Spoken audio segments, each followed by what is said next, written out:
Capítulo 27. Quando chegou a hora, zarpamos para a Itália. Paulo e muitos outros prisioneiros foram colocados sob a guarda de um oficial romano chamado Júlio, capitão do regimento imperial. Aristarco, um macedônio de Tessalônica, nos acompanhou. Partimos num navio que tinha vindo do porto de Adramítio, no litoral noroeste da província da Ásia. Estavam previstas diversas paradas em portos ao longo da costa. No dia seguinte, quando ancoramos em Sidom, Júlio demonstrou bondade a Paulo, permitindo-lhe que desembarcasse para visitar amigos e receber ajuda material deles. Quando partimos de lá, fomos costeando a ilha de Chipre, devido aos ventos contrários que tornavam difícil manter o rumo. Prosseguindo por mar aberto, passamos pelo litoral da Cilícia e da Panfilha, chegando a Mirra, na província de Lícia. Ali o oficial no comando encontrou um navio egípcio de Alexandria que estava de partida para a Itália e nos fez embarcar. Navegamos vagarosamente por vários dias e, depois de muita dificuldade, nos aproximamos de Quinido. Por causa dos ventos contrários, atravessamos para Creta, acompanhando o litoral menos exposto da ilha, defronte ao Cabo de Salmona. Costeamos a ilha com grande esforço, até que chegamos a bons portos, perto da cidade de Lacéia. Havíamos perdido muito tempo. As condições climáticas estavam se tornando perigosas para a navegação, pois se aproximava o fim do outono. E Paulo tratou dessa questão com os oficiais do navio. Disse ele: Senhores, se prosseguirmos, vejo que teremos problemas adiante.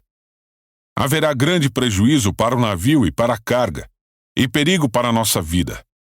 Mas o oficial encarregado dos prisioneiros deu mais ouvidos ao capitão e ao proprietário do navio que a Paulo. E uma vez que bons portos eram uma enseada aberta, um péssimo lugar para passar o inverno, a maioria da tripulação desejava ir a Fenície, que ficava mais adiante na costa de Creta, e passar o inverno ali. Fenície era um bom porto, com abertura apenas para o sudoeste e o noroeste. Quando um vento leve começou a soprar do sul, os marinheiros pensaram que conseguiriam chegar lá a salvo. Por isso, levantaram âncora e foram costeando Creta.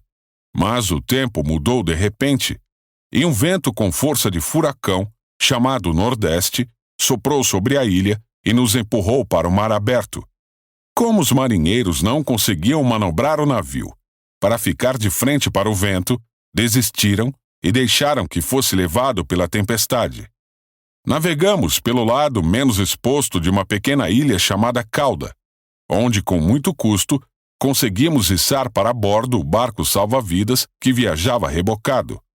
Então, os marinheiros amarraram cordas em volta do casco do navio para reforçá-lo. Temiam ser arrastados para os bancos de areia de Sirte, diante do litoral africano.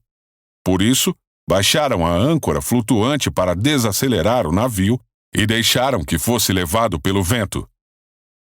No dia seguinte, como ventos com força de vendaval continuavam a castigar o navio, a tripulação começou a lançar a carga ao mar. No terceiro dia, removeram até mesmo parte do equipamento do navio e o jogaram fora. A tempestade terrível prosseguiu por muitos dias, escondendo o sol e as estrelas, até que perdemos todas as esperanças. Fazia tempo que ninguém comia.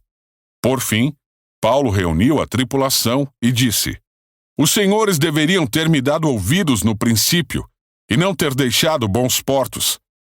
Teriam evitado todo esse prejuízo e esta perda. Mas tenham bom ânimo. O navio afundará, mas nenhum de vocês perderá a vida. Pois ontem à noite, um anjo de Deus a quem pertenço e sirvo se pôs ao meu lado e disse: Não tenha medo, Paulo. É preciso que você compareça diante de César. E Deus, em sua bondade, concedeu proteção a todos que navegam com você. Portanto, tenham bom ânimo. Creio em Deus. Tudo ocorrerá exatamente como ele disse. É necessário, porém, que sejamos impulsionados para uma ilha. Por volta da meia-noite, na 14ª noite de tempestade, enquanto éramos levados de um lado para o outro no mar Adriático, os marinheiros perceberam que estávamos perto de terra firme. Lançaram a sonda e verificaram que a água tinha 37 metros de profundidade. Um pouco depois, lançaram a sonda novamente e encontraram apenas 27 metros. Temiam que, se continuássemos assim, seríamos atirados contra as rochas na praia. Por isso, lançaram 4 âncoras da parte de trás do navio e ansiavam para que o dia chegasse logo. Dando a entender que iriam lançar as âncoras da parte da frente, os marinheiros baixaram o barco salva-vidas, na tentativa de abandonar o navio. Paulo então disse ao oficial no comando e aos soldados: "Se os marinheiros não permanecerem a bordo, vocês não conseguirão se salvar." Então, os soldados cortaram as cordas do barco salva-vidas e o deixaram à deriva. Enquanto amanhecia, Paulo insistiu que todos comessem. "De tão preocupados, vocês não se alimentam há 2 semanas", disse ele. "Por favor, comam alguma coisa agora para seu próprio bem, pois nem um fio de cabelo de sua cabeça se perderá." Em seguida, tomou um pão, deu graças a Deus na presença de todos, partiu-o em pedaços e comeu. Todos se animaram e começaram a comer. Havia um total de 276 pessoas a bordo. Depois de se alimentar, a tripulação aliviou o peso do navio mais um pouco, atirando ao mar toda a carga de trigo. Ao amanhecer, não reconheceram a terra, mas viram uma enseada com uma praia e cogitaram se seria possível chegar ali e atracar o navio. Então, cortaram as âncoras e as deixaram no mar. Depois, afrouxaram as cordas que controlavam os lemes, levantaram a vela da frente e foram rumo à praia. Mas o navio foi apanhado entre 2 correntezas contrárias e encalhou antes do esperado. A parte da frente se encravou e ficou imóvel, enquanto a parte de trás, atingida pela força das ondas, começou a se partir. Os soldados queriam matar os prisioneiros para que não nadassem até a praia e depois fugissem.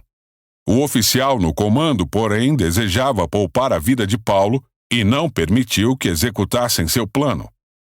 Ordenou aos que sabiam nadar que saltassem ao mar primeiro e fossem em direção à terra. Os outros se agarraram a tábuas ou pedaços do navio destruído. Assim, todos chegaram à praia em segurança.